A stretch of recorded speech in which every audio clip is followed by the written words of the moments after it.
A ver, ahora veremos. Sí, así puedo ver mucho más de ustedes. Así lo veo mucho más de ustedes, ¿no? Ahora sí veo una buena cantidad de ustedes. No todos, pero una buena cantidad. Con esto, ¿verdad? Pero antes que encontrar Q, estaría bueno encontrar el DI, el DF y la temperatura media logarítmica, ¿verdad? Y en eso recién encontramos Q, ¿cierto? Pongamos que entra a unos 100 grados y sale a unos 25 grados, no, a ver, 45 grados. El otro entra, digamos, aquí abajo a 12 grados y sale a 40 grados, ¿no? Así está, se encuentra, ¿no? Entonces, entra 12, sale a 40, entra 100, sale a 45, ¿verdad? La superficie que sea de 1 metro cuadrado y el K que sea de 100, ¿qué cosas? Son kilojoules por que metro cuadrado Kelvin, ¿no? Kilojoules por metro cuadrado Kelvin, ¿cierto? Eso sería acá, ¿cierto? Está en grados Celsius, grados Celsius, y esto que esté en metros cuadrados, ¿cierto? Entonces, con esto el DI sería el DI sería T1 menos tita 2, ¿cierto? Menos tita 2, esto. T1 menos tita 2, T1 menos tita 2. Y el DF sería igual a T2 menos tita 1, ¿cierto? Eso, ¿no? Así. El TML es igual a ¿qué? DI menos DF dividido logaritmo natural de DI sobre DF, ¿cierto? Eso es, ahí está. Eso es la temperatura media logarítmica. Y el Q sería igual a K por S por TML. ¿Sencillo o no es sencillo? Este es el Celsius. Grado Celsius, ¿no? Celsius. De ahí es en Celsius, este es Celsius. Y este está en kilojoules. Kilojoules. Kilojoules segundo. O si alguien prefiere kilowatts por metro cuadrado Kelvin, es lo mismo, ¿no? O sea, para nosotros hablamos de kilojoules por segundo, es unos kilojoules que salen por cada unidad de tiempo. Okay. ¿Está bien? Se entiende hasta ahí, ¿verdad? No he hecho nada del otro mundo. ¿Me entendiste perfecto, caballero Vaca, verdad?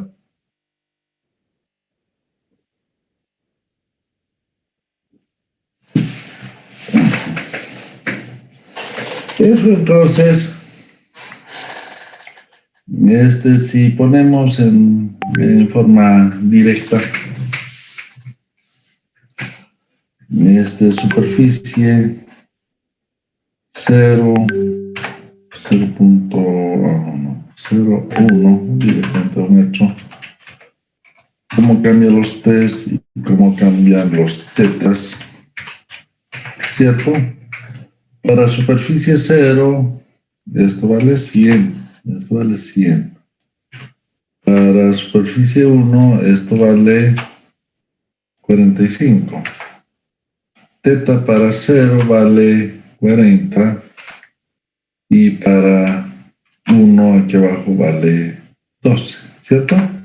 Entonces, sin la idea de hacer la curvita bonita que sería esa la curva de transferencia, nosotros tenemos una curva de transferencia de este tipo.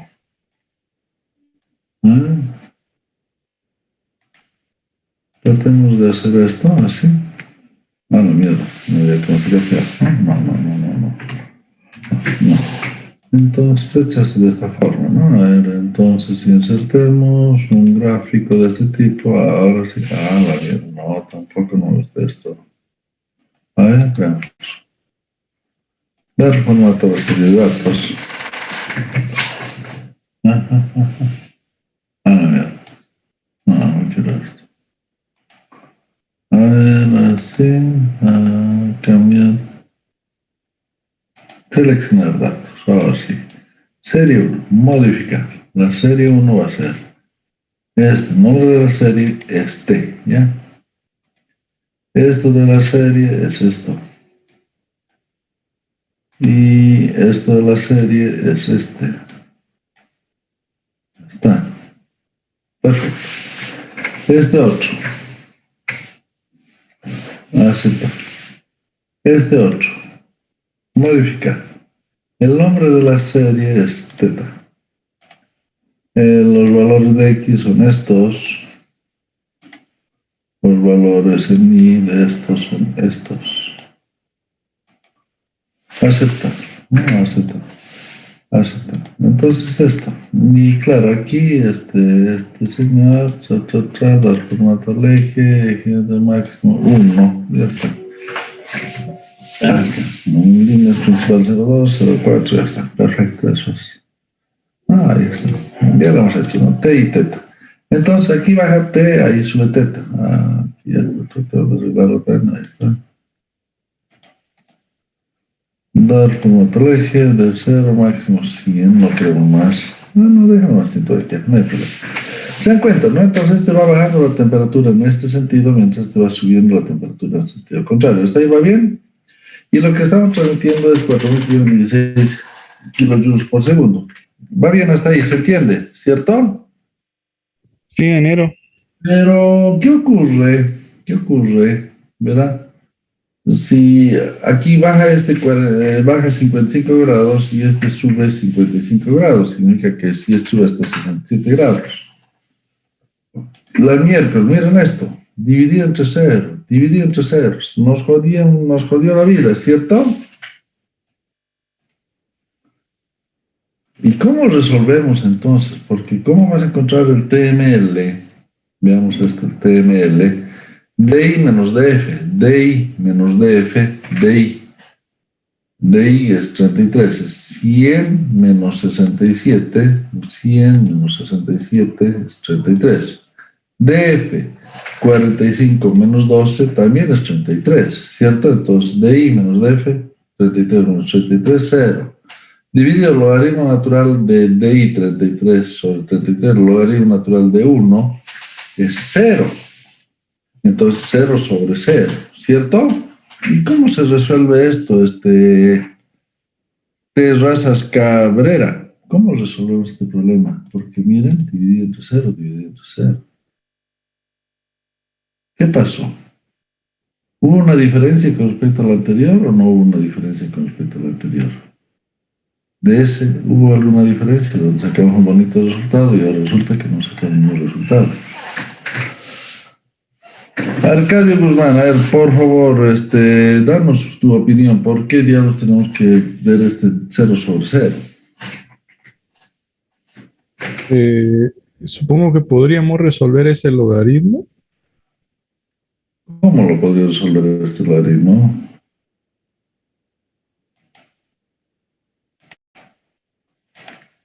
Logaritmo natural de I sobre df, logaritmo natural de 33 sobre 33, logaritmo natural de 1 es. Logaritmo natural de cualquier de 1, cualquier logaritmo de 1 es 0. ¿Ah? ¿O es 1? 1. A ver, el logaritmo de 1 es 0, entonces 0 sobre 0. Ahora, ¿cómo resuelves esto?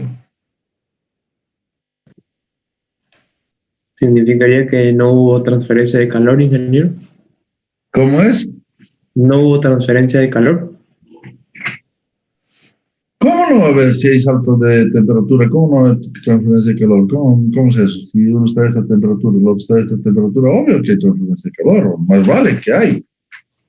Ok. ¿Ah? Pero, a ver, pensemos en esto ya. Ahora sí, señores. ¿Alguien les enseñó algo así?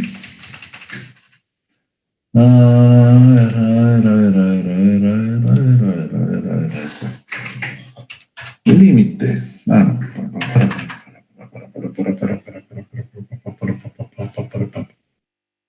No es cierto. No coseno, igualmente. Límite, lo que no está. Límite. Límite, a ver qué límite tenemos. Límite, límite. Ahí está, límite. Cuando X tiende a, ¿no? Cuando X tiende a, ¿qué le parece? ¿Le gustó? De X de f de X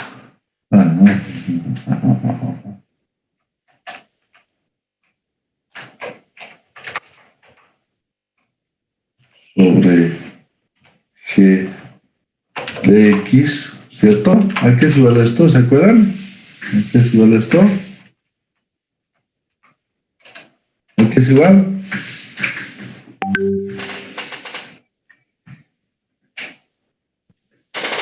El límite de x cuando tiende a A de f de x sobre el límite de x cuando tiende a A de f de x. ¿Cómo es? Se separan los límites para las dos funciones. Esa barbaridad va a ser límite de esto a cero, límite de cero, sigue cero sobre cero, no resolviste el problema. No resolviste el problema, no resolviste el problema. Había un conde, un maravilloso conde. Ese conde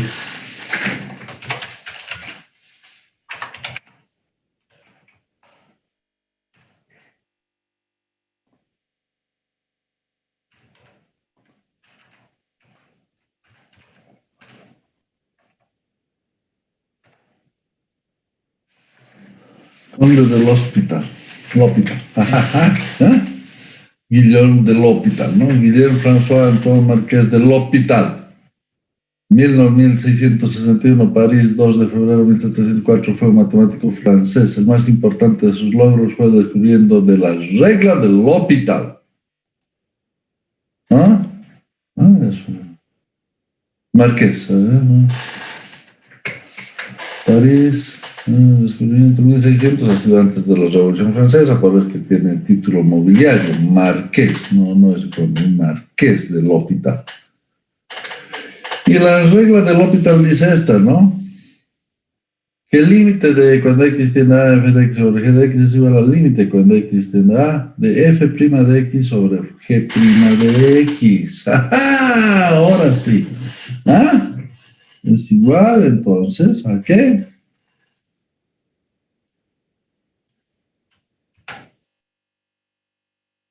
¿La conocían esa regla o no? La había visto. Cálculo 1. Bien. Y como la vieron en cálculo 1, ya a esta altura del partido se supone que ya no sirve, ¿verdad?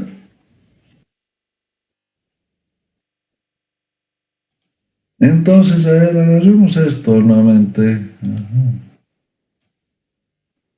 Control C, ahora sí, Control V. Ahora hagamos f de X, ¿qué es? X menos de Y, ¿ya? Y de F es... Ahí está, puede ser. X menos de Y. Sobre, aquí ponemos esta ecuación. Logaritmo natural de X dividido de Y. ¿Está bien? ¿Se puede o no se puede? ¿Les gustó o no les gustó? ¿No? En lugar de ponerle DF, le pongo X. ¿Está bien? X tiende a, aquí X tiende a, de Y. ¿Ven? Ahí está. ¿Les gustó? ¿No? En lugar de poner DF, le pongo X, ¿no? Es igual al F' de esto. ¿Cuánto es el F' de X? ¿Esto cuánto vale? 1, ¿verdad? 1. ¿No? ¿Está bien o no? ¿Y el límite, la derivada del logaritmo qué es? 1 sobre x. 1 sobre x, ¿cierto? 1 sobre x, ¿cierto? La derivada del logaritmo es 1 sobre x, ¿estamos bien o no?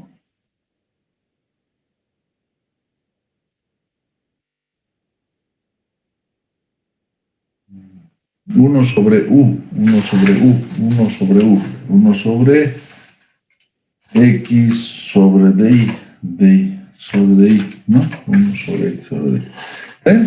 1 sobre u, ¿cierto? Eso es, ¿no? 1 sobre la integral de 1 sobre x sobre di, ¿qué es? Es eso, ¿no? Es eso. ¿Estamos bien o no?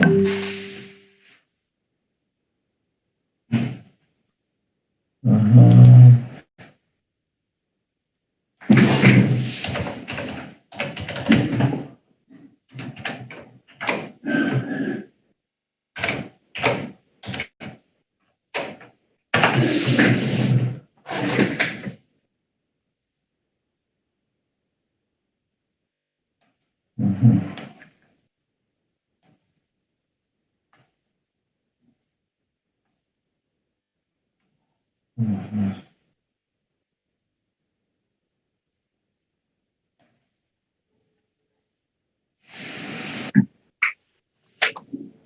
Bueno, ahora, ¿cómo?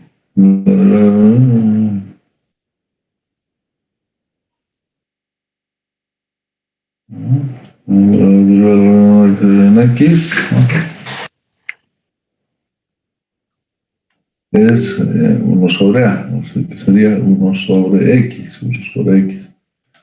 Es 1 sobre x, de u. Y por la derivada de esto, que sería la derivada de x sobre di, es 1 sobre di. 1 sobre di, quedaría 1 sobre di para ahí. Nada más queda 1 sobre di. ¿Qué es? ¿Verdad? Es eso, ¿no? Es eso. Entonces sería igual, entonces como sería igual a que, entonces esto de aquí sería igual, a ver, control C, control C, control V, en el límite, entonces el límite, en el límite, en el límite, en el límite, sería igual a que cuando x tiende a di, el límite cuando x tiende a di, cuando el límite tiende a di, límite cuando x tiende a di, pero igual, en el límite, ahora sí puedo, en el límite, ¿verdad? Va a ser igual a una ecuación, un x sobre y, de esta forma, 1 dividido 1 sobre di sobre di, ¿verdad? Es eso, ¿cierto? Esto es igual a 1 sobre 1, es 1 sobre 1, 1 es 1 sobre 1. 1 sobre 1. 1 sobre 1 es igual a 1. No, aquí no estoy confundiendo nada. Guarden. Un logaritmo natural de 1 sobre x sobre di por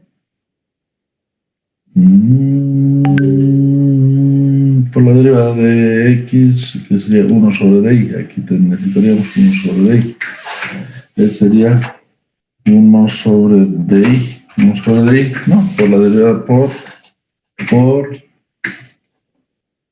1 sobre d. Así, ahora sí. ¿Está bien ahora, jóvenes, o no?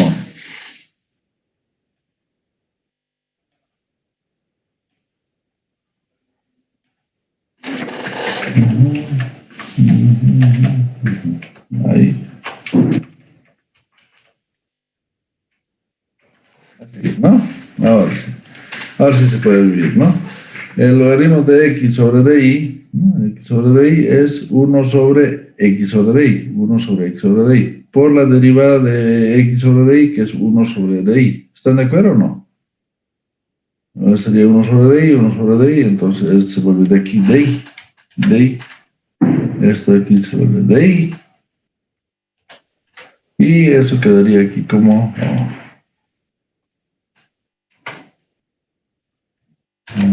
dy, dy. Y eso es igual a dy. Ahora sí, ¿no? ¿Está bien? ¿Hemos aprendido matemáticas nuevamente o no? ¿Está bien? Sí. ¿Sí? Entonces, como df tiende a ser a dy, df menos dy sobre df sobre dy, entonces usan el límite cuando df tiende a ser dy, cuando df tiende a ser dy, de esta forma, y entonces queda igual todo a dy, directamente dy. ¿Ah? Entonces, en esta fórmula que ponemos aquí, ya lo arreglamos. ¿De qué forma? Ajá, lo arreglamos. Ahora sí. Si, ¿no? Si DI es igual a DF, coma, pone DI. Si no, coma, pone TML.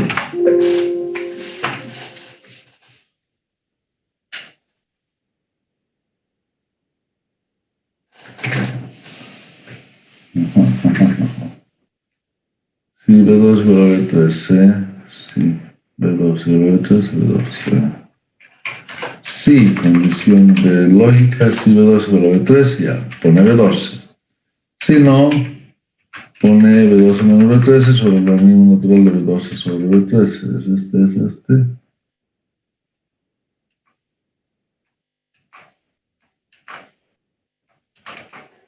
Ahora sí, ya, ahí está. ¿Y qué les pareció? Entonces, ahí queda. Y le sale una belleza. ¿Se nota o no? ¿Aló? ¿Hay alguien en mi clase? ¿No hay nadie en mi clase? Ahora tiene concordancia. Claro, entonces si DI es igual a DF, bueno, es lo mismo, es una transmisión como si estuvieran con fluidos quietos, ¿no? Porque el salto de temperatura es el mismo en todo el trajín. Ahora, si no es igual, si no es igual, bueno, sacar la temperatura media logarítmica, ¿no? Si no es igual, sacar la temperatura media logarítmica. Pero si es igual, es como si tuvieras una transmisión de calor con fluidos sin movimiento, porque aquí tienes 33 grados, 33, 33, 33, 33, 33, 33, 33, 33, ¿no? ¿Ah? Mal vale. ¿Cierto? ¿Qué les pareció? ¿Les gustó esto o no les gustó? Sin dinero. Claro. Sí, Entonces ya saben, bueno, ¿qué? estuvo bueno. Claro, esta nuestra, esta es, no sé, no, esto no sé, esta es nuestra pizarrita, estas son las pizarras que suelo hacer en la pizarra. Y digo, bueno, ya saben, pero no es mi materia, por lo tanto lo borro, ¿verdad? ¿Ah? ¿No? Eso, entonces ya no queda rastro de eso. Y corriente cruzada que había que ponerle un cierto valor de 0,95, más o menos. Ojo que era para corrientes cruzadas, pero muchas veces lo analizas corriente cruzada como si fuera contracorriente. ¿Ya? Corriente cruzada como si fuera contracorriente. Ok, muy bien, muy bien. Ah, esto bajemos más abajito para corrientes cruzadas, ¿no? Ahí está, en este caso. Intercambiadores de calor, tema para ahora. ¿Está bien? Intercambiador de calor. ¿Ya? Ahora, que bueno, mira, tengo que tomar líquido roleta y me voy a hacer mi limonadita. Ahora no puedo tomar gaseosa. Qué raro.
Ya volví, jóvenes, ¿están ahí? Sí, ingeniero. Sí.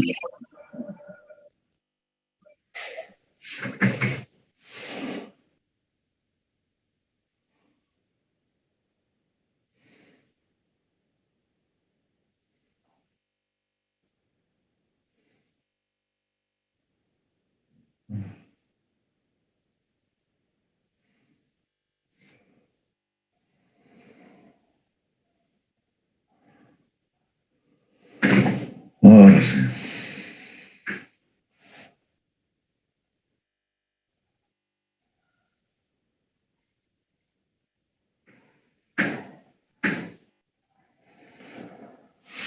Ya, entonces, intercambiador de calor. Hay 4 tipos de intercambiadores de calor diferentes, ¿ya? O sea, para que analicemos, son 4 tipos. A ver. Llamemos calefactores, ¿ya? En el cual su objetivo es calentar un fluido. ¿Se dieron cuenta que hago de 0 a S? No, no, esto es superficie, no es entropía, es superficie, ¿ya? Entonces lo que tenemos aquí es superficie versus temperatura, ¿verdad? Para un lado se llama T, para el otro lado se llama tita, ¿no? Para un lado se llama T, para el otro lado se llama tita. Lo mismo que hemos hecho, se dieron cuenta qué bonito que nos salió aquí, ¿no? Ah, mierda, me salió bonito, carajo, ¿no? O sea, cualquiera diría que estoy haciendo en la pizarra, ¿verdad? Cualquiera diría que estoy haciendo en la pizarra, ¿ya? Entonces, en este caso, calefactor será... Su objetivo es calentar un fluido. O sea, lo hacemos con línea continua. ¿Qué queremos? Calentar este fluido. ¿Cómo lo vamos a conseguir? Quitándole calor a otro fluido, ¿no? Que obviamente, como estás quitando calor sensible, este fluido se va a enfriar. ¿Se entiende eso, verdad, jóvenes? O sea, Sí, ingeniero. introduciendo calor sensible a un fluido. Estamos introduciendo calor sensible a un fluido. Quitándole calor sensible a otro fluido que obviamente se va a enfriar. Se va a enfriar. Entonces ese es el objetivo del calefactor. ¿Ya?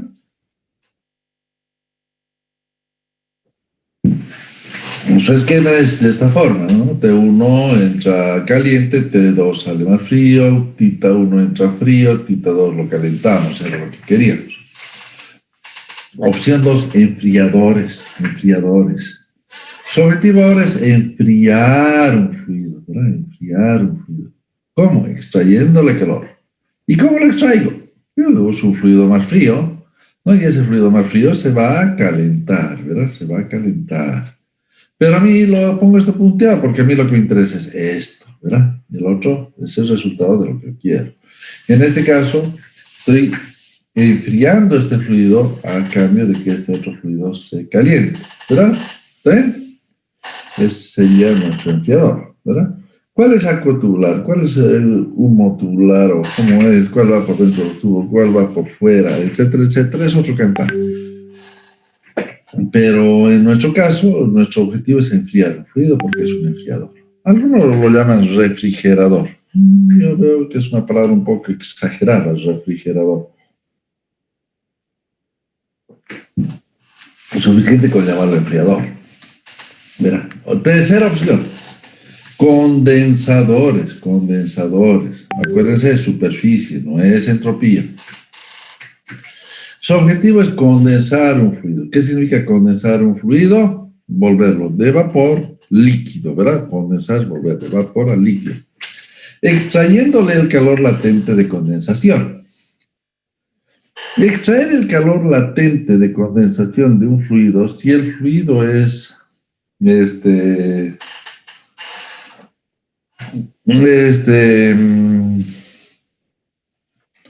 puro, si el fluido es puro, vapor de agua, volverse agua, dióxido de carbono en estado de vapor, volverlo dióxido de carbono en estado líquido, aunque pueden inclusive llegar a hacer, ¿cómo se llama? Como el caso de la que haya, ¿cómo es pasar de vapor a sólido directamente? Eso es sublimación, ¿no? Que haya una sublimación inversa, ¿no? Sublimación inversa o sublimación, ¿no? En este caso, sublimación inversa, volver de vapor a sólido, pero bueno, no es tanto la idea que salga en estado sólido, la idea es que salga en estado líquido, ¿no? Entonces, condensación, sí, sublimación, se te queda todo solidificado ahí en el medio, ¿no? Pero en el caso de una condensación, o sea, de vapor a líquido, ¿no? O sea, que entra vapor, sale líquido, ¿cierto? Es un condensador. Pero ¿cómo logramos condensar el fluido? Es extrayéndole el calor latente de condensación. Eso en fluidos puros ocurre a temperatura constante. En fluidos en mezclas no zoentrópicas, ocurre a temperatura constante. En mezclas zoentrópicas no ocurre a temperatura constante. ¿Qué significa? Por ejemplo, tengo una mezcla de mi sabroso whiskacho, ¿no? Whisky.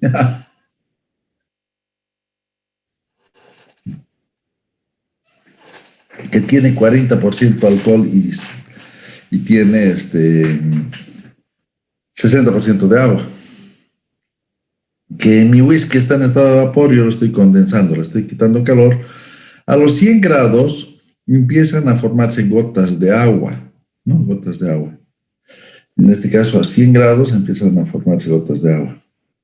Y a medida que va condensando, mientras va bajando la temperatura, o sea, ya van 96, 95, me acuerdo, y acaba de condensar la última partícula en estado de vapor que se vuelve líquida, ocurrirá a 70 grados, algo así. En realidad no es que ocurra a 70 grados, pero ocurre así. A ver, veamos si es que podemos hacer en una... algo así, a ver. Ajá. Lo que ocurre es algo así. Son pizarras que después vamos a analizar más en detalle, ¿ya? Pero imagínense que tengan una mezcla no zoentrópica de esta forma, ¿verdad? Ajá.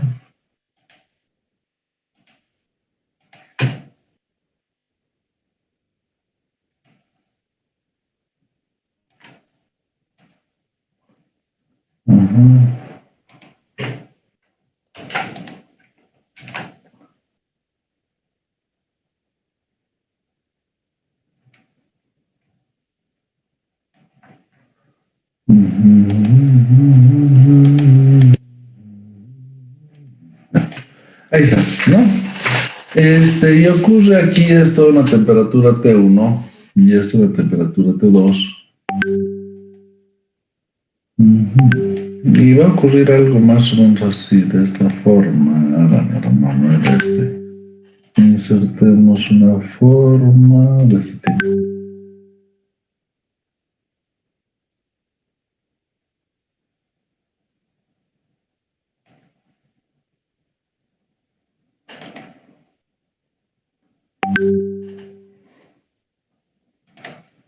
Ya.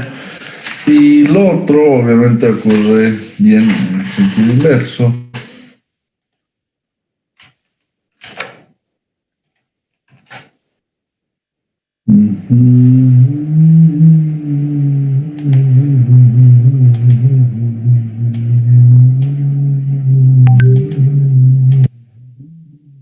Algo así. Mira, creo que me salió bonito, ¿no? Me voy a titular como súper experto en hacer gráficos para los estudiantes sin usar pizarra. ¿Les gustó esto o no les gustó? Entonces aquí habría una temperatura T1, a ver, de aquí.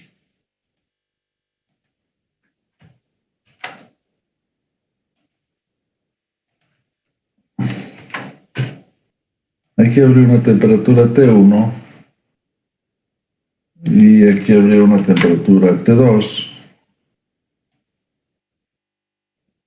¿Verdad? Ahí sería T2. Este sería... Ajá. Aquí tendríamos 100% del elemento A, 100% del elemento A, ¿verdad? 100% del elemento A. Y además tendríamos... aquí sería 0% del elemento B, ¿verdad?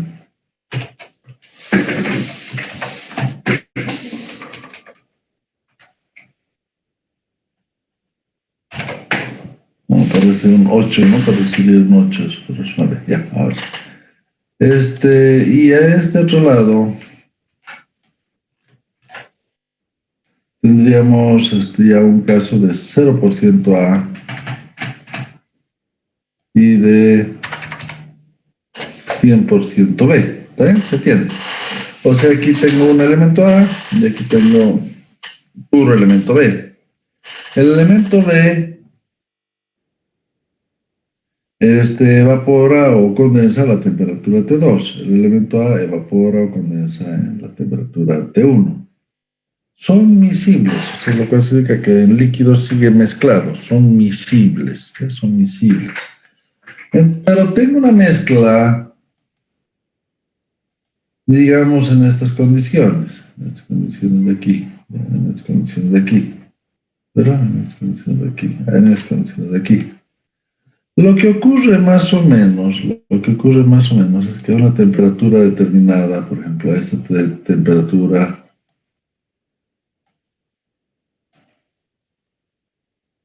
a esa temperatura de ahí, ¿verdad? A esa temperatura de ahí, a esa temperatura de ahí, ¿verdad? Ocurre que tengo esta cantidad en líquido y esta cantidad en vapor, esta cantidad de líquido y esta cantidad de vapor. ¿Se entiende? O sea, tengo algo así. Entonces, esto es lo que se me vuelve líquido, se me vuelve vapor. Entonces, a estas condiciones va a empezar a esa temperatura a condensar y va a acabar de condensar a esta temperatura. ¿Se entiende lo que les digo o no? Sí, ingeniero. No, entonces así, van bajando hasta que esto de aquí, pum, ya todo es líquido, ¿no? Todo ya es 100% líquido. ¿Ah? Es eso. Bueno, aquí ustedes saben que el líquido va a estar con este porcentaje de A, ¿no? Y este porcentaje de B. Y en vapor va a estar con este porcentaje de A y este porcentaje de B, ¿no? O sea, pero esto va a ir cambiando a medida que va bajando la temperatura, ¿no? A medida que va bajando la temperatura, más en estado de vapor, hasta que todo ya está en estado de líquido, ¿cierto? Es algo así, ¿ya? Eso ocurre con las mezclas con las mezclas zoentrópicas, o sea que son miscibles en estado de líquido, ¿no? O sea, el alcohol y el agua son miscibles en el estado líquido, ¿no? Pero son miscibles en el estado líquido, pero ¿cómo se llama? Son miscibles en el estado líquido, pero cambian a medida que va enfriando, va cambiando la temperatura. En el caso del alcohol, esto en realidad no es de esta forma. En el caso del alcohol, esto más o menos es de esta forma, para que ustedes se den cuenta. En el caso del alcohol viene algo así.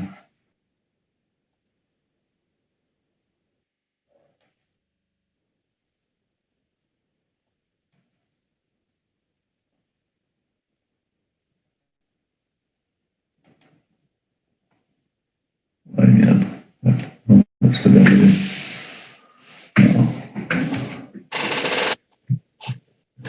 No. Así, y aquí hace algo así. Hace algo así.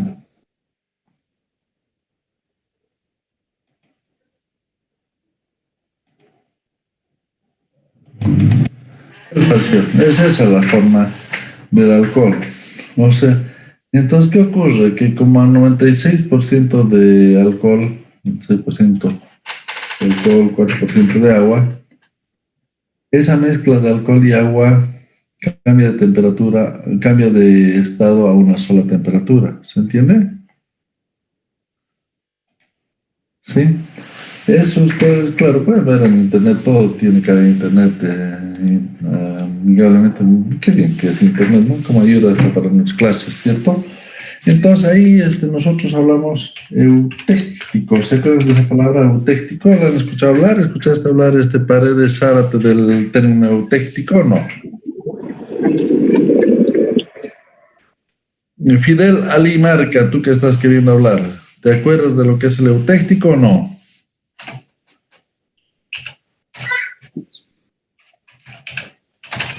No, ingeniero. No. Ya. Ahí están los fuegos azotrópicos. Ahí está, mira. Que no me había equivocado por mucho, les dije 96%. Es 95.63% de alcohol más agua a una presión atmosférica de una atmósfera, 1.0325 bares, ¿no?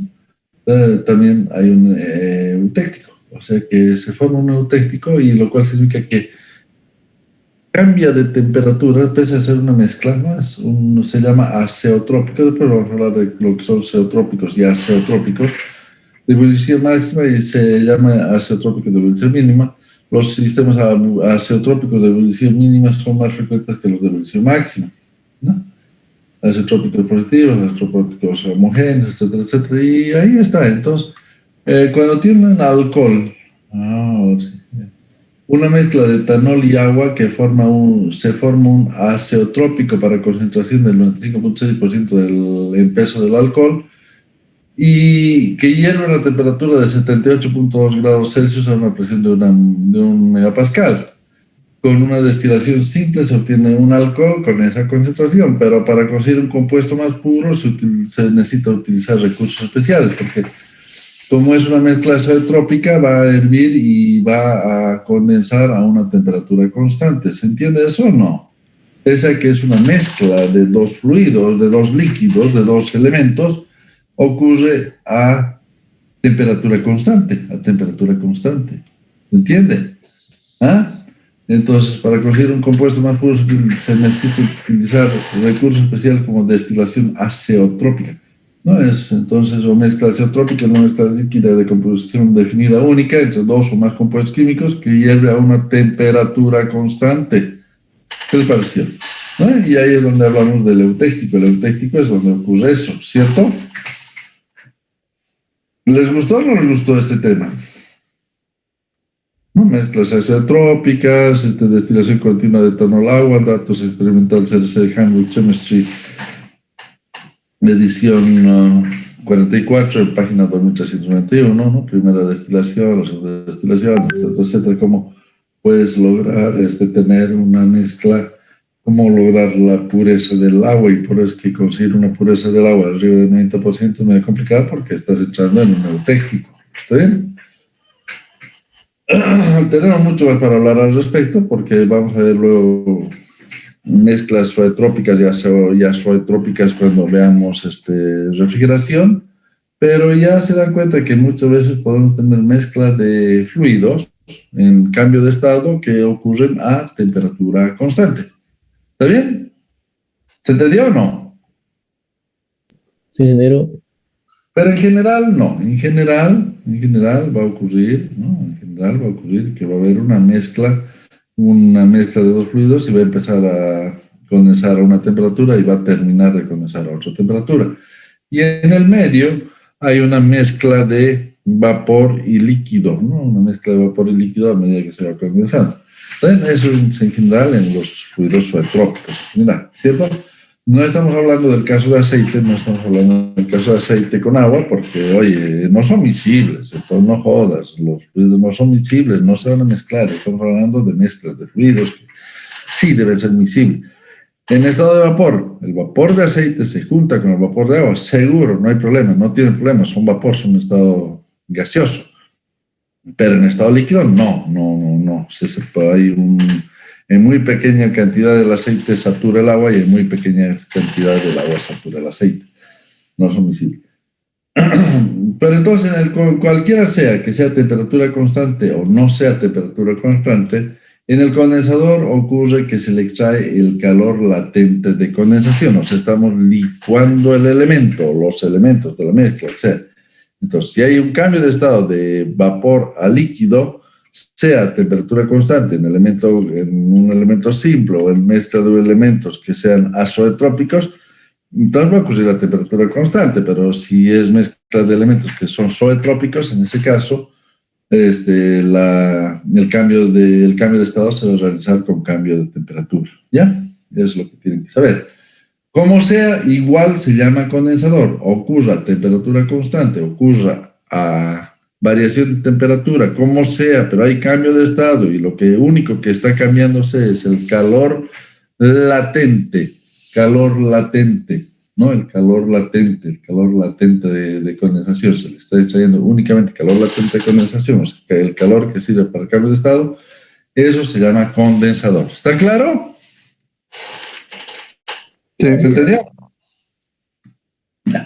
Por el otro lado, lo mismo, la misma historia de zoetrópicos, azoetrópicos, mezcla o elemento puro, etcétera, ocurre con los evaporadores, ¿no? Si es un elemento puro, si es un elemento azoetrópico, va a ocurrir a temperatura constante. Si es un elemento zoetrópico, va a ocurrir con variación de temperatura. Va a empezar a evaporar a una temperatura más baja, va a acabar de evaporar a una temperatura más alta, obviamente, ¿no? Entonces, evaporar un líquido suministrando la calor, usted está suministrando calor, ¿no? Necesario para el cambio de estado de otro fluido que se va a enfriar. En este caso, un evaporador. En el caso de que queramos evaporar agua en una caldera, 60 bares, ¿qué estamos usando? Estamos usando otro fluido. ¿Y qué es ese fluido? Producto de combustión, ¿no? Los humos que salen de la combustión. Y esos humos que salen de la combustión, ¿qué estamos haciendo con esos humos que salen de la combustión? Los estamos haciendo pasar por intercambiador de calor, por donde vienen los humos, y por los tubos viene el agua que se está evaporando, está cambiando de estado, y los humos están bajando de temperatura, ¿verdad? Entran a una temperatura más alta, salen a una temperatura más baja, porque le estamos sacando el calor sensible. ¿Se entiende esto? ¿Verdad? En el evaporador de tu acondicionador de aire, ¿qué estás haciendo? Estoy metiendo aire caliente que se está enfriando, produciendo que el evaporador vaya de estado líquido a estado de vapor dentro del evaporador en tu ciclo frigorífico, en tu acondicionador de aire, ¿verdad? En ese caso, entonces tenemos, por un lado entrará el fluido que se va a cambiar de estado, ¿no?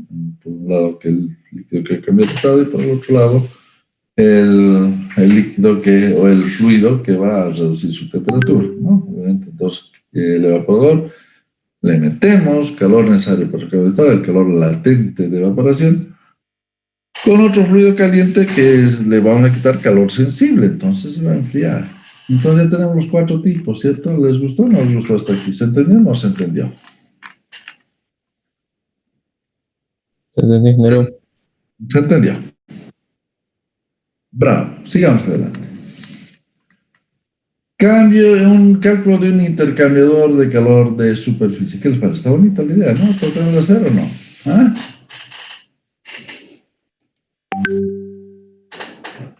Ahora sí. A ver, bueno, vamos a ver esto. Este sería un intercambiador de calor. Así. Hay que conseguir un montón de tubos, ¿no? Unos tubos que atraviesen de un lado a otro, los tubos, ¿no? Tubos.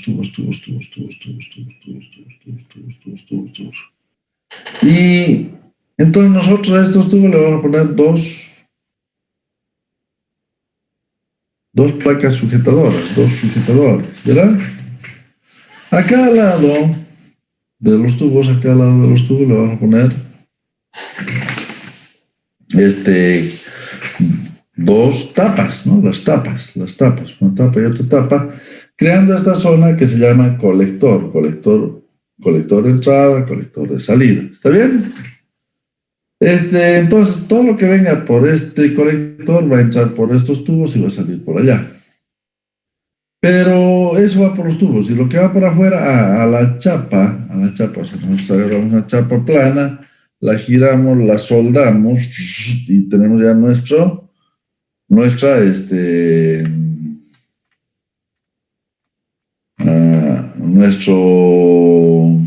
se llama esto? Ay, mamá, ya se me olvidó el nombre.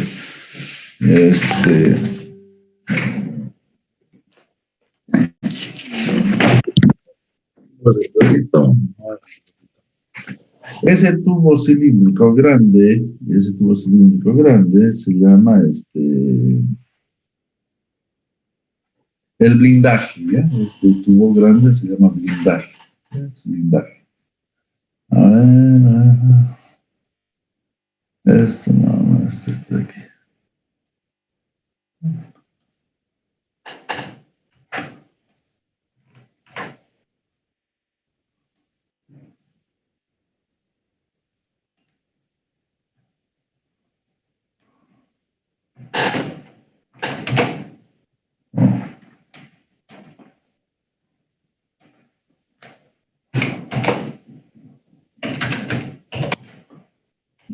Ya se llama blindaje. ¿Ya? Este tubo cilíndrico ¿Dónde colocamos esto, verdad? Y a esto, entonces, esto de aquí.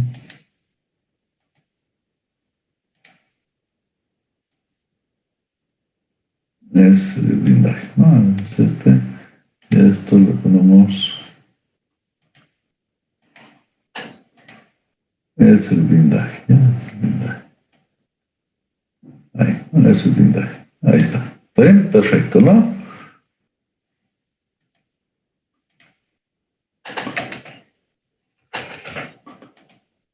Ya. Estas son las chapas de sujeción.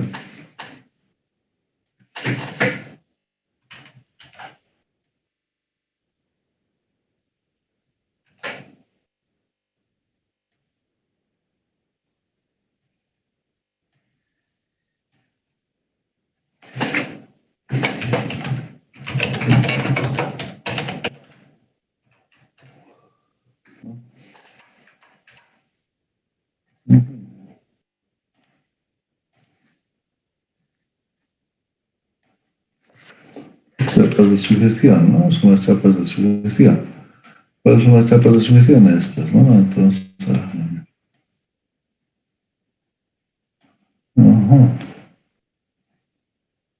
Estas son las chapas de sujeción, ¿eh?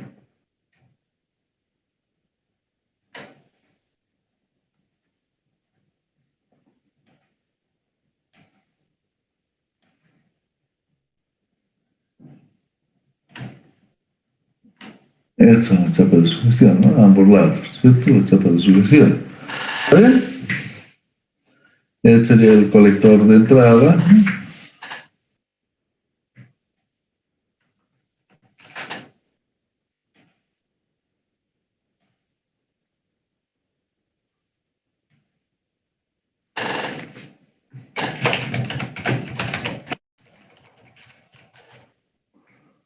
Conector de entrada, ¿no? Así, conector de entrada, ahí está. Qué bonito, qué bonito. Es el colector de entrada.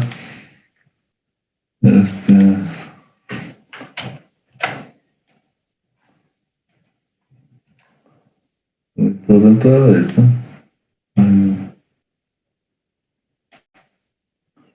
El colector de entrada, que sería este, ¿no?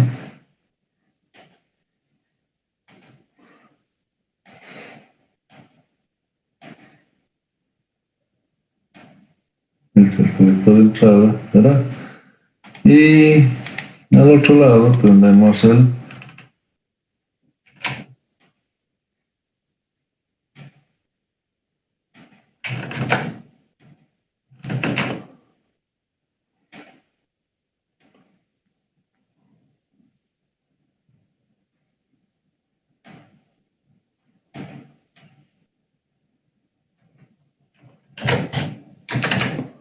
colector de salida, ¿no? Entonces aquí nos llamamos mira qué pasó.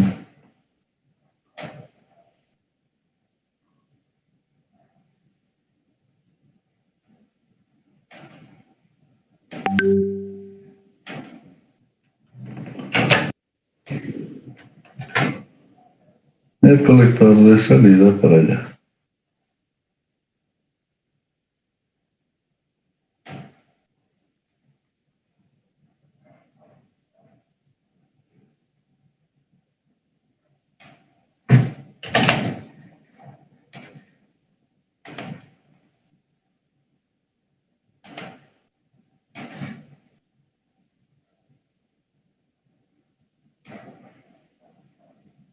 Ahí está, ¿no? ¿Qué le pasó?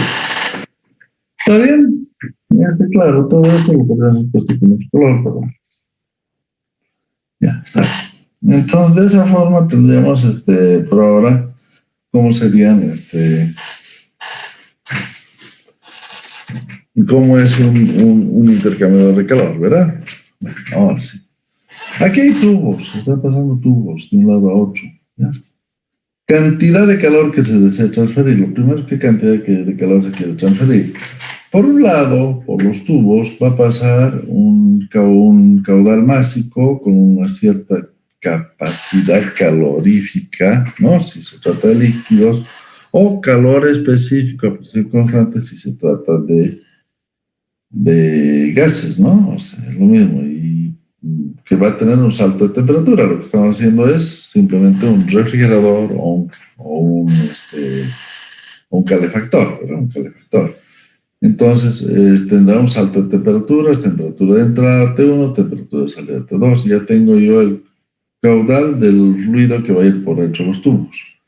Por fuera de los tubos voy a tener otro caudal de otro fluido con la capacidad calorífica, el calor específico a presión constante del otro fluido por el salto de temperaturas θ2 menos θ1, ¿no? Entonces, T1 menos T2 porque este se está enfriando, θ2 menos θ1 porque este se está calentando. ¿Se entiende?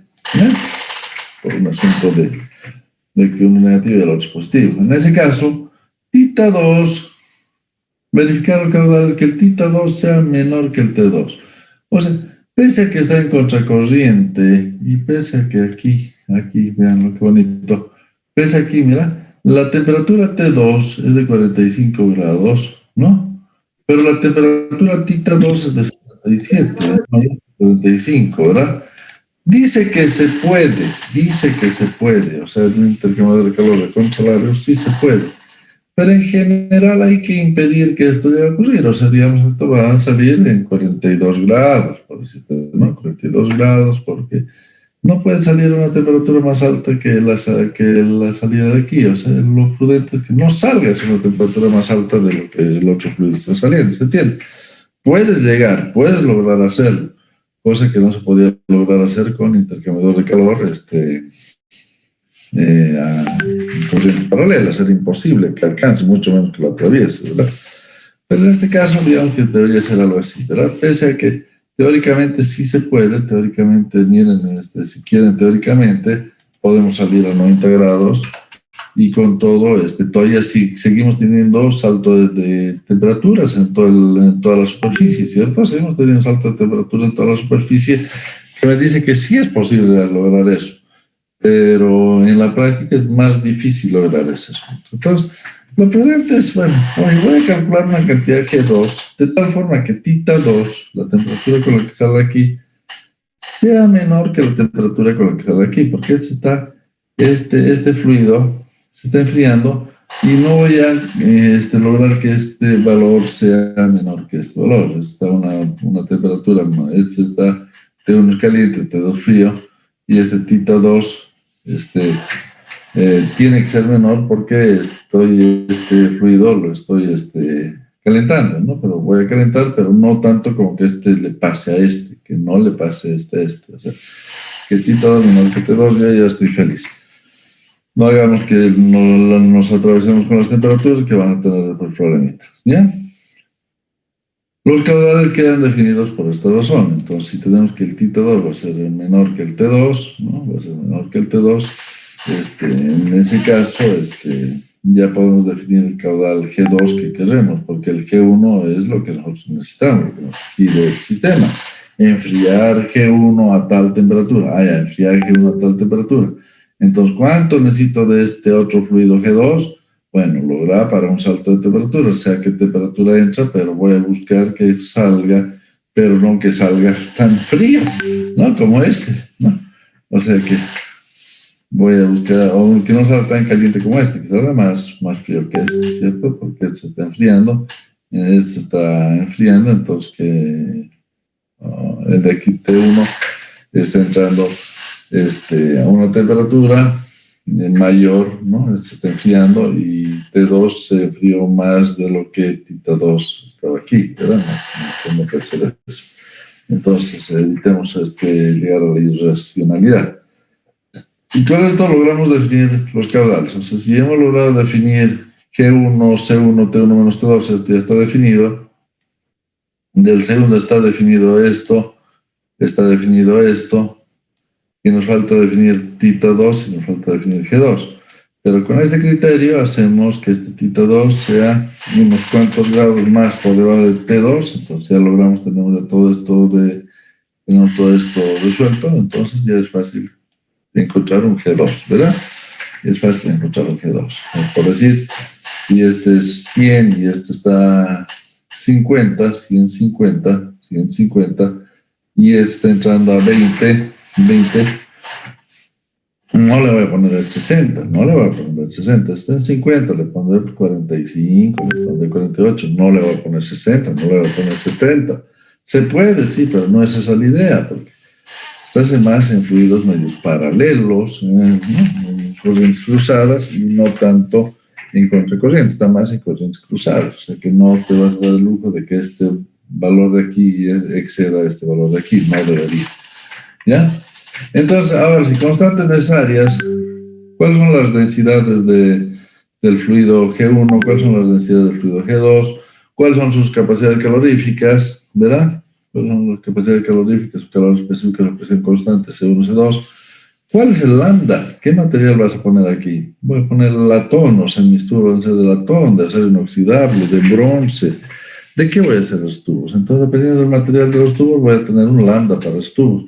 Y dentro de todo hay que calcular un H1, un H2 más o menos a tanteo, que es lo que son los coeficientes de convección del fluido que va dentro de los tubos y del fluido que va fuera de los tubos. Las velocidades del fluido, siempre hay que cuidar que la velocidad del fluido no sea menores a 2.5 metros por segundo, ni tampoco más grandes que 5 metros por segundo, o sea, entre 2.5 y 5, o sea, que esté ahí el fluido en esa velocidad. Más rápido que 5 metros por segundo, no lo vio, ¿no? Se le pasó el fluido extremadamente rápido, 5 metros por segundo, se imagina su habitación grande, que es el INCOME 2, 5 metros, eso en un segundo se va a ir el fluido, que va a intercambiar, no va a lograr. Y 2.5 metros por segundo es una medida que le das un buen tiempo para que logre enfriar. Entonces, que esté entre 2.5 metros por segundo y 5 metros por segundo del fluido es una cuestión práctica, que garantizan que el fluido va a estar en régimen turbulento, o sea que va a tener más intercambio de calor y que por lo menos van a tener un buen intercambio de calor. Ahora, el cálculo de la superficie, como sabemos que el K es 1 sobre 1 más H1 más E sobre lambda más 1 sobre H2, es el valor de K, ¿no? Como habíamos visto antes. Tiene el H1 lambda, el E y el H2, más o menos encontramos el valor de K. O sea, tenemos más o menos un pálpito de K, que sería 1 sobre 1 más H1 por más 1 sobre H2, que sería H1 por H2 sobre H1 más H2, que sería más o menos la idea de cuál sería el valor de K, ¿verdad? ¿Cuál sería el valor de K? Porque el lambda es muy grande y esta expresión se hace muy chiquita. Con los valores de T1, T2, que son los que tenemos, y θ1 y el θ2 que hemos dicho que por ahí vamos a ir, entonces con eso podemos encontrar la temperatura media logarítmica, que es DI menos DF sobre el logaritmo de DI sobre DF. DI es T1 menos θ2, T1 menos θ2. DF T2 menos θ1. Entonces con eso tenemos la temperatura media logarítmica DI menos DF sobre el logaritmo natural de DI sobre DF. Entonces con eso ya encontramos el calor. El calor, este mismo calor, que es el que queremos sacar de este elemento y al final es el que queremos calentar este otro elemento, entonces ya ahora con eso ya lo tenemos, ¿verdad? Entonces ya nos permite decir Q y es igual al calor igual a K por la superficie de transferencia, la superficie total de transferencia por la temperatura media logarítmica. Entonces la superficie total, o sea, aquí no tengo cuál es la superficie total, no lo sé. La temperatura media logarítmica sí la tengo, el K sí lo tengo y el Q lo tengo también porque lo puedo encontrar de esta forma. Entonces si tengo Q, tengo K, tengo Q, tengo K y tengo TML, puedo encontrar la superficie de intercambio que necesito. La superficie de intercambio que necesito es Q dividido K por TML. Como resultado es la superficie total de intercambio que necesito. Total, toda la superficie de intercambio debe ser igual a eso. Entonces ahora voy a buscar el número de tubos requeridos, ¿verdad? Y aquí hay que ver algo interesante. ¿De qué longitud puedo comprar los tubos? ¿De qué longitud puedo comprar los tubos? ¿Alguien ha ido a comprar alguna vez un tubo del mercado o nadie ha ido a comprar un tubo del mercado?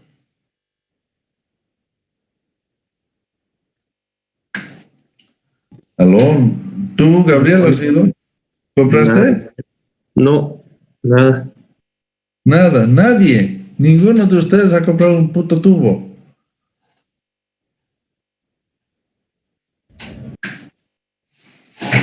Raimundo, ¿tú compraste un tubo o no? Sí, de plástico, de 3/4, se puede decir. Ya no importa que sea de plástico. ¿De qué longitud era tu tubo?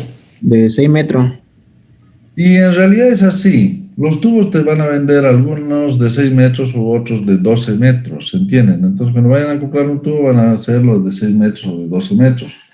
Entonces, puedes tener tubos de 2, de 6 o de 12 metros, ¿verdad? Entonces, seleccionamos, imagínense que sean de 12 metros los que vamos a seleccionar, porque hay tubos de 12 metros. Por lo que nuestro intercambiador de calor puede ser de 1, 2, 3, 4, 6 o 12 metros, ¿se entiende? No vayan a hacer un intercambiador de calor de 5 metros, sería una torpeza, porque si compraron un tubo de 12 metros, cortan 5, ¿y qué hacen con los 2 metros? ¿Ah? Van a empezar a meterles rosquita para hacer otro empalme y para tener otro tubo así, no, es una locura, no pueden hacer eso, ¿se entiende? Entonces ustedes tienen que elegir. Lo voy a hacer un intercambiador de 1 metro, de 2 metros, de 3, de 4, puede ser. Si es de 12 metros, de 4 puede ser. Pero si es de 6 metros, ya no te hagas de 4, porque te cortas tu tubo de 4 metros y tu tubo es de 6 metros. ¿Qué te haces con los 2 metros sobrantes? O sea, vas a perder tu barrolete, ¿se entiende o no? Sí, ingeniero. Sí. Entonces, el intercambiador tiene que ser de una medida donde los tubos encajen bien y no pierdan tubos, ¿verdad? Si los tubos son de 6 metros, lo siento mucho, no puedes tener un intercambiador de 4 metros, puedes tener de 1, 2, 3 o 6 metros, pero no de 4 porque perdiste tubos. Si es de 12 metros, sí puedes tener de 4 metros, porque 3 tubos de 4 metros te hacen los 12 metros, ¿entiendes? Ahí está. Entonces, muy bien, con esto entonces ya tenemos una selección de cuánto pueden ser nuestros tubos, ¿no? De 2, de 1, de 2, de 3, de 4, 6 o de 12 metros.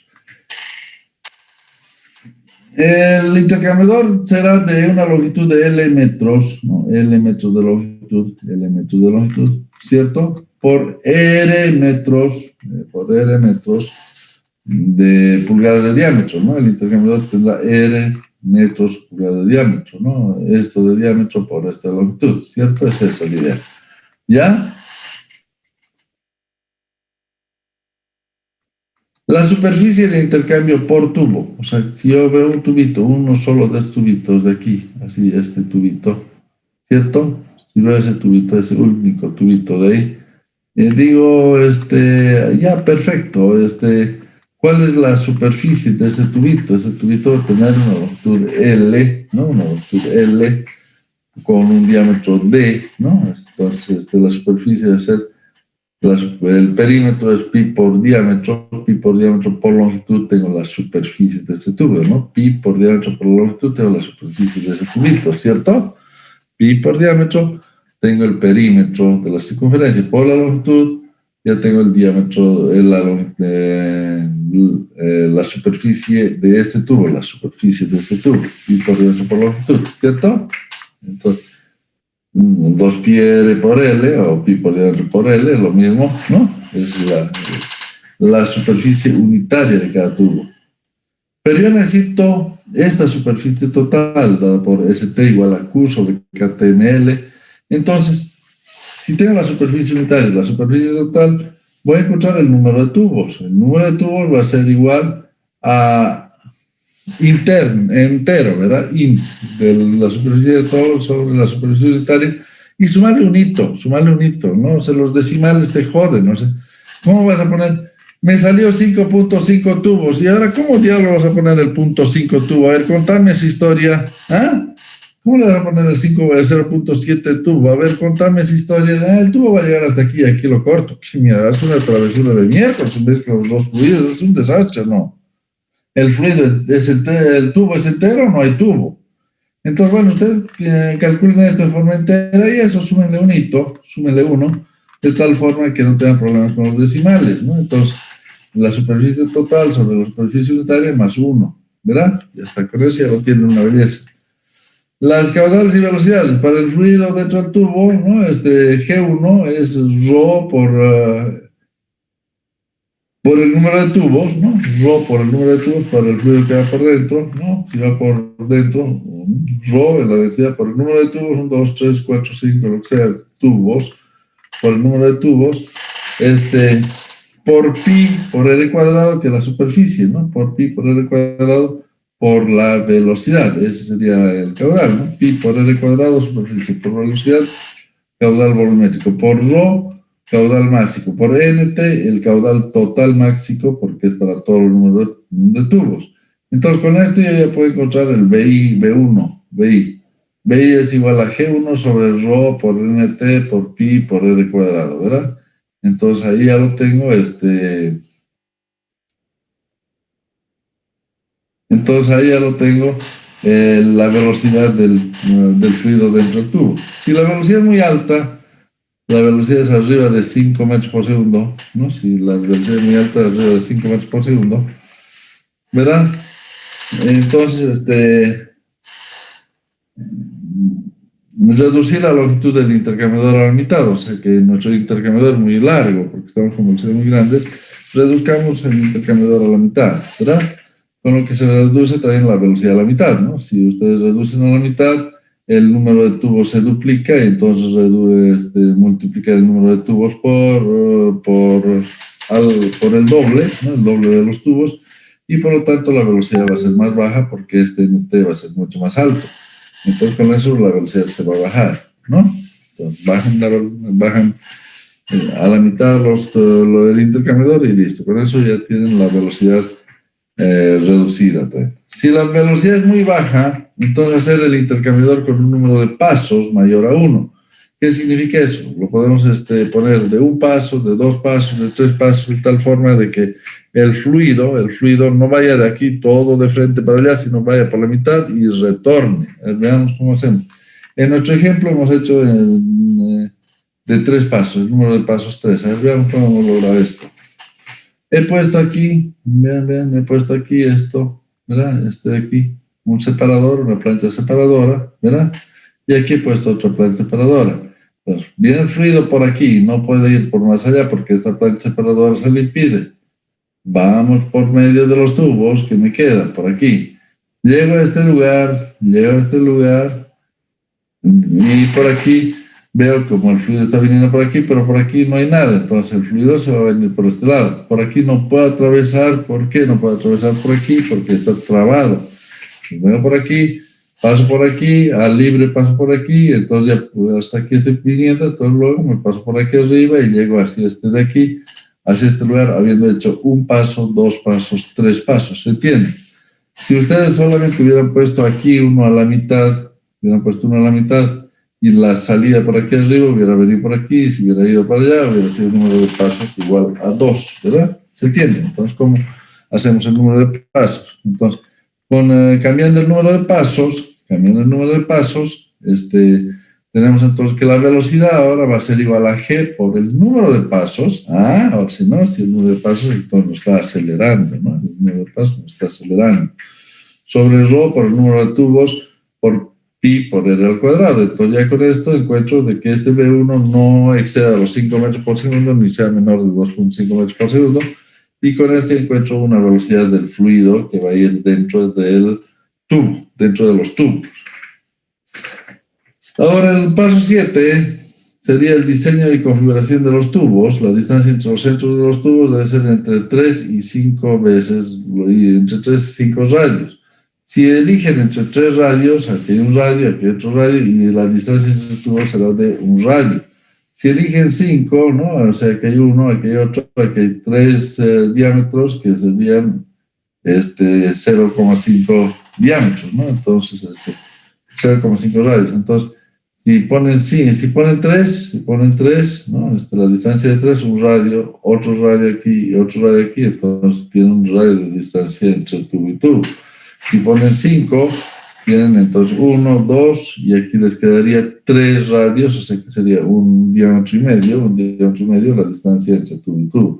Entre esos dos valores ustedes juegan para donde quieren. Si quieren hacerlo el intercambiador de calor más cerrado, lo hacen en 3 diámetros. Si lo quieren hacer más amplio, no lo hagan más de 5 radios. ¿Ven? Y esa es la forma cómo van a ir disponiendo los tubos en forma triangular, triangular, triangular, triangular. Algo que les va a dar una idea de esto, ¿no? O sea, como triangular, triangular, triangular, triangular, triangular, triangular, triangular, ¿verdad? Triangular, y de esta forma van llevando todo de forma triangular, ¿se entiende? ¿Está bien? Uno, otro, etcétera, etcétera. Entonces, eso es como ustedes van a calcular dónde va a ir cada tubo y todo lo van haciendo en los tubos. Ahora hay que hablar de las chicanas. Lo paso 8 es hablar de las chicanas. Las chicanas, ahora bien, con el fin de conseguir mayor contracorriente, aumentar la velocidad del fluido V2, se insertan chicanas en la parte externa de los tubos. O sea, una chicana es exactamente como si tuviéramos un colector, una chapa de sugestión, pero que no llega hasta el final, llega hasta aquí, y la otra chapa de sugestión llega hasta aquí. Claro, te están sujetando mejor los tubos, ¿no? Te están sujetando mejor los tubos, pero además tienen otra función más importante, porque con estas chicanas estás obligado al fluido que viene por afuera a venir por aquí, no puede ir por aquí, tiene que venir por aquí, pasar esta chicana, ir por arriba, pasar esta chicana y estás creando mayor contracorriente. Este viene por aquí, vuelve por aquí, sigue por allá, y este viene por aquí, sube por aquí, viene por abajo y se va, y lo tienen ya en operación como un intercambio de calor con 3 pasos para la parte que es, para que la partícula dentro de los tubos, y con 2 chicanas para que haga un mejor barrido fuera de los tubos, ¿verdad? Entonces, para esto las chicanas, ¿sí? ¿Se entiende? Entonces, ahí ya tenemos el intercambiador de calor completo, que parece, ¿no? Entonces, tenemos el colector de salida, las chapas de fijación, las chicanas, el blindaje, el colector de entrada, y como con verde vemos por dónde viene el fluido verde T1, viene por aquí, sale por allá, y el otro fluido en azul viene por aquí, sale por aquí, el otro fluido. Entonces, ¿dónde está T1, tita 1, tita 2? ¿Dónde está T1 y dónde está T2? O sea, son la forma en que estamos resolviendo este intercambiador de calor. ¿Qué les pareció? ¿Les gustó o no les gustó? ¿Aló? Bueno, ingeniero. Bien, ¿Qué? ingeniero. Sí, sí. O sea, con esto tienen absolutamente todo para hacer su intercambiadorcito de calor, cualquiera sea.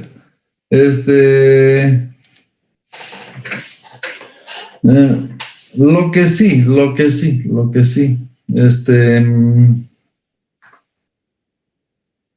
lo único son los H1 y H2 que más o menos tienen que ir graduando, que después les va a resultar mucho mejor, ¿verdad? El valor de tita 1, tita 2. Si lo que tiene aquí es un condensador,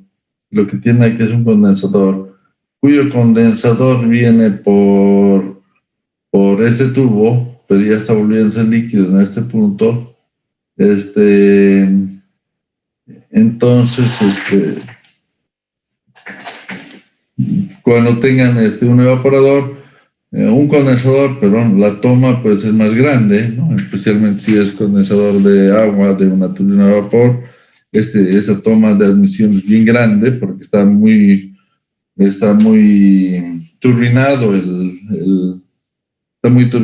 está muy expandido el vapor, y eso lo está volviendo líquido. Entonces es bien grande y esta salida es bien chiquita, ¿verdad? O sea, entonces tiene un tubo así de salida, pero el de entrada es inmensamente grande porque el tubo está muy expandido, muy expandido. ¿Ven? Entonces los condensadores tienen las bocas más grandes que las descargas. Si es un evaporador, ocurre todo lo contrario, ¿no? Si es un evaporador, normalmente tiene, a medida que va cambiando de estado, va aumentando el volumen específico, y por lo tanto va ocupando más volumen y tiene que tener una salida más grande que en el evaporador, que la entrada más chica, ¿verdad? ¿Qué les pareció? No está completo con esto, ¿verdad? Con esto ya podemos decir que hemos dado todo lo que es intercambiador de calor, y la siguiente clase podemos entrar a ciclos de frío. ¿Qué les pareció? ¿Está bien? Sí, ingeniero. Sí, está bien, ingeniero. Transmisión total. Ahora sí.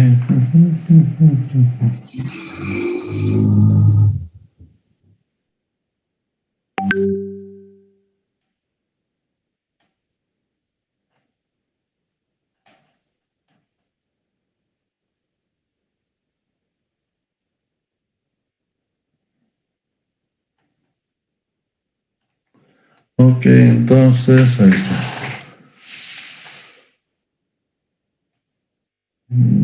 Todo este día estuve con un dolorcito de cabeza bastante infame que me está persiguiendo muy feo, muy feo, muy feo. Ajá. Ahora sí. Transmisión total del calor. Ajá, ahí está. Entonces, con esto, acuérdense ustedes, ajá, que tienen ejercicios, ¿no? Aquí tienen ejercicios, ¿no? Tienen ejercicios, algunos ejercicios de convección, probablemente, ¿no? Y en este tienen este cálculo que ustedes tienen que hacerlo, ¿no? El cálculo que tienen que hacer, vamos a hacer una carrera de estudiante, y luego vamos a ver de intercambiador de calor, cómo podemos hacer el diseño de un intercambiador de calor, ¿verdad? ¿Está bien? Ok, jóvenes, entonces con eso ya tienen algo para avanzar, ¿verdad? Nos vemos el día de mañana con ciclos de frío, ¿les parece bien? Bien, ingeniero. Ingeniero, nos Ingeniero. vemos. Está bien, ingeniero. Nos vemos. Perfecto, entonces ok, nos vemos mañana, jóvenes. Gracias, hasta mañana.